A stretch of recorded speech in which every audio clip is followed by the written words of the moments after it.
Gwalior crime branch ने किराए के मकान में नकली नोट छापने वाले गिरोह को पकड़ा है। मौके से 2 आरोपियों को हिरासत में लेते हुए उनसे 500 के 12 नोट और 100 के 11 नकली नोट के साथ ही नकली नोट छापने में उपयोग किए जाने वाले कंप्यूटर, डेस्कटॉप, स्कैनर, प्रिंटर और बॉन्ड पेपर को भी जब्त किया है। पकड़े गए आरोपियों ने यूट्यूब से नकली नोट छापने का तरीका सीखा था।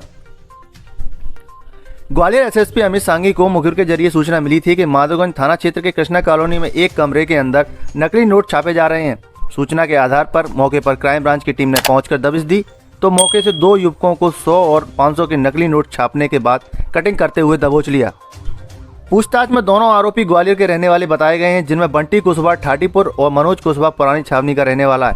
दोनों ने बताया कि उन्होंने यूट्यूब के जरिए नकली नोट छापने का तरीका सीखा था, जिसके बाद उन्होंने 100 और 500 के नकली नोट छापने शुरू किए, जिनमें 500 के नकली नोट वह सब्जी मंडी और शराब की दुकानों पर चलाते थे, तो वहीं चाय सिगरेट की गुमटियों पर 100 रुपए के नकली नोट चलाया करते थे। फिलहाल पुलिस ने दोनों आरोपियों की हिरासत में लेने के बाद आगे की पूछताछ शुरू कर दी है।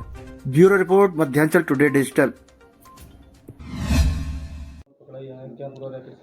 पुलिस अधीक्षक ग्वालियर से अमित सांघी सर को इस बारे में सूचना मिली थी कि कुछ 2 लड़के हैं जो कहीं मकान लेके रह रहे हैं और वो नकली नोट चला रहे हैं मार्केट में। इस तरह की जब सूचना जो मिली तो क्राइम ब्रांच की टीम को लगाया गया। क्राइम ब्रांच ने लगातार इसको फॉलो करते हुए इस न्यूज़ को कंफर्म करने के लिए कुछ इनपुट्स डेवलप किए गए और उसमें फिर एक कृष्णा कॉलोनी में जो एक मकान आइडेंटिफाइड हुआ, वहाँ पर ये कमरा किराए से लेकर रह रहे थे, जबकि रहने वाले ये मूलतः पुरानी छावनी और थाटीपुर क्षेत्र के हैं, लेकिन ये कृष्णा कॉलोनी में कमरा किराए से लेकर रह रहे थे, वहीं नोट बनाने का काम कर रहे थे। और क्राइम ब्रांच थाना माधोगंज की संयुक्त कार्रवाई करते हुए 12 नोट 500 के मिले हैं और 11 नोट 100 के नोट मिले हैं। और वहाँ पर जो सामग्री है, डेस्कटॉप है, प्रिंटर है, स्कैनर है, यूपीएस है, कीबोर्ड है, ये सारी चीज़ें मिली हैं, जिनको कि जब्त कर माधोगंज में वैधानिक कार्रवाई की गई है। इसमें एफआईआर रजिस्टर की जाकर इनको आज माननीय न्यायालय में पेश किया जाएगा।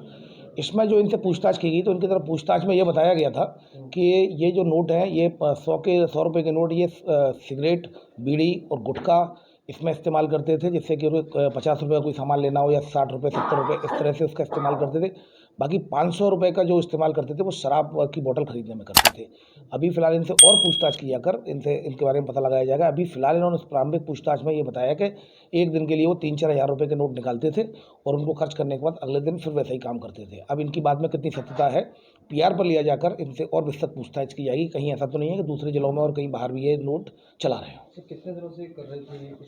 अभी फ़िलहाल उनके द्वारा जो बताया गया है लगभग 4 महीने का बताया गया है, लेकिन अब वेरिफिकेशन अभी उसका किया जा रहा है मकान मालिक से भी कि ये कब से इन्होंने कमरा किराए से लिया है, इन सारी चीज़ों का, और टेक्निकल डाटा भी कलेक्ट किया जा रहा है। तो टेक्निकल डाटा के आधार पर इसमें आगे विस्तृत कार्रवाई सुनिश्चित की जाएगी। कहाँ सीखा था, कैसे क्या बताया कुछ? जैसा कि इन्होंने जो यूट्यूब पर इस तरह के जो नकली नोट की जो इन्होंने चला यूट्यूब से ही सीखा था। उनके द्वारा बताया गया कि यूट्यूब पर इन्होंने गूगल पर सर्च करके, यूट्यूब पर सर्च करके किस तरीके से नकली नोट के जो पहले गैंग पकड़े गए हैं वो किस तरह से बनाते थे, तो फिर इनके द्वारा वो प्रक्रिया फॉलो की गई। तो ये यूट्यूब से ही इन्होंने सीखा था, ऐसा इनके द्वारा बताया गया।